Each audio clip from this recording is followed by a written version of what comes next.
दोस्तों, भगवान शिव जिन्हें महादेव और भोलेनाथ भी कहा जाता है, हिंदू धर्म के सबसे प्रभावशाली देवताओं में से एक हैं।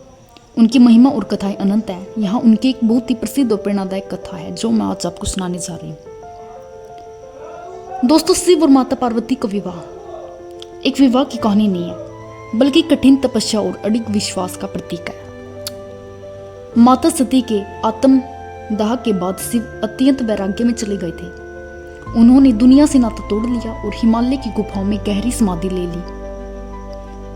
सती ने बाद में पर्वतराज हिमालय के घर पार्वती के रूप में जन्म लिया। बचपन से ही पार्वती शिव को अपना पति मान चुकी थी।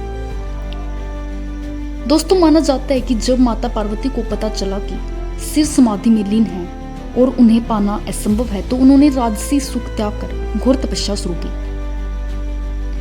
उन्होंने हजारों वर्षों तक केवल फल और फूल खाए। बाद में उन्होंने केवल पत्ते खाए, जिसके कारण उनका नाम अपर्णा पड़ा।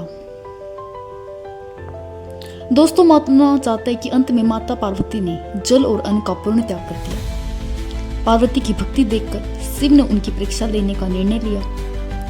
वे एक ब्रह्मचारी ब्राह्मण का रूप धारण कर पार्वती के पास पहुंचे और शिव की बुराई करने लगे। उन्होंने कहा, तुम उस शमशान निवासी, गले में सांप लपेटने वाले और भस्म मलने वाले से विवाह क्यों करना चाहते हो? माता पार्वती यह सुनकर क्रोधित हो गई और उन्होंने उस ब्राह्मण को वहां से चले जाने को कहा, क्योंकि वे शिव के वास्तविक स्वरूप को जानती थी। पार्वती का अटूट प्रेम और विश्वास देखकर शिव अपने असली रूप में प्रकट हुए। उन्होंने पार्वती का हाथ थामा और कहा कि आज से वे उनकी तपस्या के काम उनके दास हो गए हैं। इसके बाद बड़े ही भव्य तरीके से शिव और पार्वती का विवाह संपन्न हुआ, जिसमें देवता, गंधर्व और भूत पिशाच सभी बाराती बनकर शामिल हुए। दोस्तों, महादेव जी का त्रिशूल सत्य, रज और तम गुणों पर नियंत्रण का प्रतीक है। भगवान शिव की तीसरी आंख, जिसका अर्थ है अज्ञानता का नाश और विवेक का जागरण। नीलकंठ, संसार की रक्षा के लिए विष का पाना करना। गंगा, ज्ञान की पवित्र धारा का प्रवाह।